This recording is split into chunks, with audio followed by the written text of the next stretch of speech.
হ্যাঁ ভোট অথবা না ভোট, কোনটি জনগণের স্বার্থে, তারই জটিলতা খুলে দিতে আলকাপ মিডিয়া থেকে স্বাগতম। হ্যাঁ ভোট অথবা না ভোট, কোনটি জনগণের স্বার্থে? ভোট দেওয়া একজন নাগরিকের মৌলিক অধিকার এবং ভোটের মাধ্যমে একজন যোগ্য ব্যক্তিকে নির্বাচন করাও প্রত্যেক নাগরিকের নৈতিক দায়িত্ব। কিন্তু 2026 সালে নির্বাচন এসেছে একটি ভিন্ন মাত্রা। এবার নির্বাচনে ভোট দিতে হবে দুইবার, একটি ব্যালট পেপারে, অন্যটি হ্যাঁ ভোট অথবা না ভোট, যা একটি গুরুত্বপূর্ণ বিষয়। বিভিন্ন গণমাধ্যমগুলো এই হ্যাঁ ভোট অথবা না ভোট নিয়ে বিভিন্ন প্রচারণা চালাচ্ছে। প্রচারণার মাধ্যমে যারা সাধারণ জনগণ আছে তারা বিভ্রান্তির মধ্যে পড়ে যাচ্ছে, সে হ্যাঁ ভোট দিবে নাকি না ভোট দিবে। তারই জটলা খুলে দিব আজকের এই ভিডিওতে, সঙ্গেই থাকুন। হ্যাঁ ভোট দেওয়া মানেই মহান আল্লাহর প্রতি বিশ্বাস থাকুক, আপনি চান না, এমন এক বক্তব্য দিয়েছে ইসলামী বক্তা এনায়েতুল্লাহ আব্বাসী। তিনি বলেন, যদি গণভোটে কোনো মুসলমান যায়, আল্লাহর কাছে তাকে কঠিন জবাবের সম্মুখীন হতে হবে। গণভোটে যদি কোনো মুসলমান যায় তবে তাকে আল্লাহর কাছে কঠিন জবাব দিতে হবে। এমন এক বক্তব্য যখন যোগাযোগ মাধ্যমে ছড়িয়ে পড়ে, আর তীব্র নিন্দা জানান বাংলাদেশের নেটিজেনরা বলেন তিনি মিথ্যা অপবাদ অপপ্রচার করছেন। অপরদিকে গণভোটে হা নিয়ে কঠিন বক্তব্য দেন ইসলামী বক্তা রফিকুল্লাহ আফসারী। গণভোট না ভোট দিলে তোমার ভোট কেন্দ্রে যাওয়ার প্রয়োজন নেই।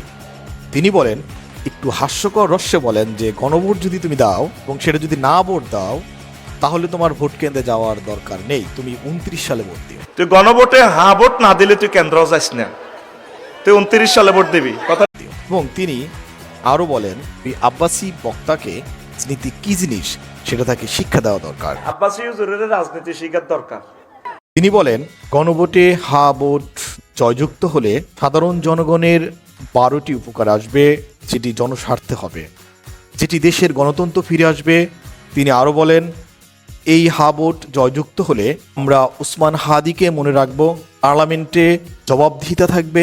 এ নিয়ে শিষ্ট সমালোচক বিশ্লেষক সবার প্রিয় চেনা মুখ পিনাকি ভট্টাচার্য হা ভোট দেওয়ার পক্ষে যা বলেন, তিনি বলেন, আপনি কি এমন বাংলাদেশ চান যেখানে হা ভোট জয়যুক্ত হলে তত্ত্বাবধায়ক সরকার, নির্বাচন কমিশন, সরকার কর্ম কমিশন, পিএসসি গঠনে সরকারি দল ও বিরোধী দল একত্রে কাজ করবে? সরকারি দল ইচ্ছে মতন সংবিধান সংশোধন করতে পারবে না, সেখানে বিরোধী দলের প্রয়োজন হবে।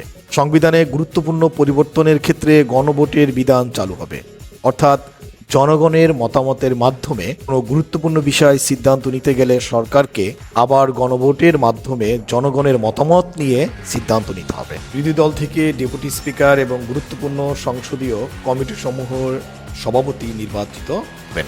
বিরোধী দল থেকে ডেপুটি স্পিকার, গুরুত্বপূর্ণ সংসদীয় কমিটি সমূহের সভাপতি নির্বাচিত হবে। সংসদে নারীর প্রতিনিধিত্ব পর্যায়ক্রমে বাড়বে। যত মেয়াদী হোক না কেন, কোনো সরকার সর্বোচ্চ 10 বছরের বেশি প্রধানমন্ত্রী পদে থাকতে পারবে না। ক্ষমতার ভারসাম্য প্রতিষ্ঠার জন্য পার্লামেন্টে একটি উচ্চকক্ষ গঠিত হবে। দেশের বিচার ব্যবস্থা স্বাধীনভাবে কাজ করবে। আপনার আমার মৌলিক অধিকার, বিশেষ করে ইন্টারনেট সেবা কখনোই বন্ধ করা যাবে না। দণ্ডপ্রাপ্ত অপরাধীকে রাষ্ট্রপতি ইচ্ছেমতো ক্ষমা করতে পারবে না। তিনি আরো বলেন, রাষ্ট্রপতি ও প্রধানমন্ত্রী ক্ষমতার ভারসাম্য থাকবে। রাষ্ট্রভাষা বাংলার মর্যাদা পাশাপাশি অন্যান্য জাতিগোষ্ঠীর ভাষাও সাংবিধানিক স্বীকৃতি হবে। পিনাকি ভট্টাচার্যের আলোচনা থেকে একটি কথা পরিষ্কার যে হা ভোট জয়যুক্ত হলে দেশের সাধারণ জনগণ ও মানুষের পক্ষে যাবে। সকলকে ধন্যবাদ জানিয়ে এখানে শেষ করছি। ভালো থাকবেন, সুস্থ থাকবেন এই কামনায় বিদায় নিচ্ছি আলকাপ মিডিয়া থেকে।